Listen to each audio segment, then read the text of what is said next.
দিছপুৰত ঠিকনা নিশ্চিত 63 মন্ত্ৰী বিধায়কৰ 5 নতুন মন্ত্ৰীক আৱাস আবণ্টন 23 নতুন বিধায়কে পালে নতুন আৱাস কোন মন্ত্ৰী বিধায়ক কোন আৱাসৰ আৱাসী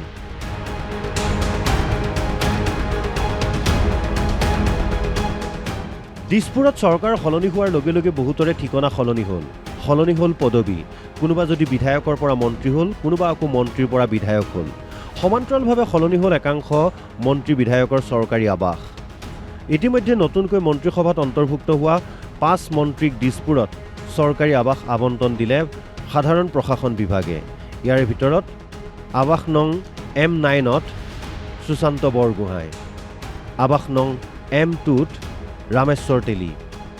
আৱাস নং M14ত নীলিমা দেৱী আৱাস নম্বৰ M17ত বিশ্বজিৎ দৈমাৰী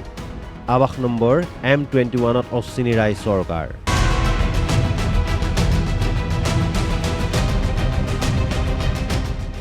একেদৰে মন্ত্ৰীসভাৰ পৰা বঞ্চিত হোৱাৰ লগে লগে মন্ত্ৰী আৱাস এৰি পুনৰ বিধায়ক আৱাসলৈ ঘূৰি আহিবলৈ বাধ্য হ'ল 4 প্ৰাক্তন মন্ত্ৰী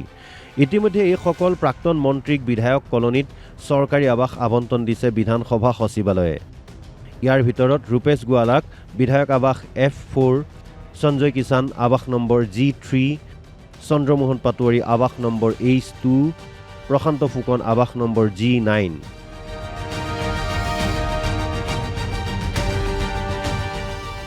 একে সময়তে নতুন বা পুনৰ বিধানসভালৈ ঘূৰি অহা আন একাংশ বিধায়ককো চৰকাৰী আৱাস আবণ্টন দিয়ে বিধানসভা সচিবালয়ে ইয়াৰ ভিতৰত তপন দাসক আৱাস হৈছে A1 নিচু টেৰংপি আৱাস নম্বৰ A2 আৱাস নম্বৰ A3ত বেবী বেগম আৱাস নম্বৰ A4ত পানীৰাম ব্ৰহ্ম আৱাস নম্বৰ A5ত ৰূপালী লাংথাচা আৱাস নম্বৰ A6ত পুলক গোহাঁই আৱাস নম্বৰ B1ত অখিল গগৈ আৱাস নম্বৰ B5ত মনেশ্বৰ ব্ৰহ্ম আৱাস নম্বৰ B6ত বদৰুদ্দিন আজমল আৱাস নম্বৰ C1ত টংকেশ্বৰ ৰাভা আৱাস নম্বৰ C3ত থানেশ্বৰ বসুমতাৰী আৱাস নম্বৰ C4ত অমিয়কান্তি দাস আৱাস নম্বৰ C5ত মহেশ্বৰ বড়ো আৱাস নম্বৰ D1ত মৃদুল কুমাৰ দত্ত আৱাস নম্বৰ F2ত ভূপেন ৰায় আৱাস নম্বৰ G7ত কিশোৰ নাথ আৱাস নম্বৰ H1ত ৰাজদীপ গোৱালা আৱাস নম্বৰ H5ত আফতাবুদ্দিন মোল্লা আৱাস নম্বৰ H6ত আব্দুল ৰহিম আহমেদ আৱাস নম্বৰ H7ত সুৱাহন আলী চৰকাৰ আৱাস নম্বৰ H9ত ৰাজদীপ ৰয় একে সময়তে 3 বিধায়কৰ অনুৰোধ মৰ্মে বিধানসভা সচিবালয়ে আৱাস সলনি কৰিছে ইয়াৰ ভিতৰত নতুন ঠিকনা হ'ব আৱাস নম্বৰ G8 ৰূপজ্যোতি কুৰ্মী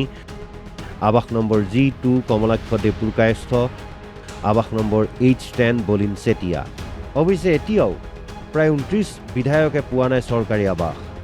নিৰ্মাণ অৱস্থাত থকা 7 মহলীয়া অট্টালিকা দুটা সাজু হৈ নুঠা পৰ্যন্ত ভাড়াঘৰতেই থাকিব লাগিব এইসকল বিধায়কে অৱশ্যে ইয়াৰ বাবদ বিধানসভা সচিবালয়ে প্ৰতি বিধায়কক ঘৰ ভাড়াৰ বাবদ মাহিলী 60,000 টকাৰ অনুদান দি থাকিব পিছে এইসকল বিধায়কে কেতিয়া দিছপুৰত ঠিকনা পায় সেয়া অনাগত সময়তহে হ'ব লক্ষণীয়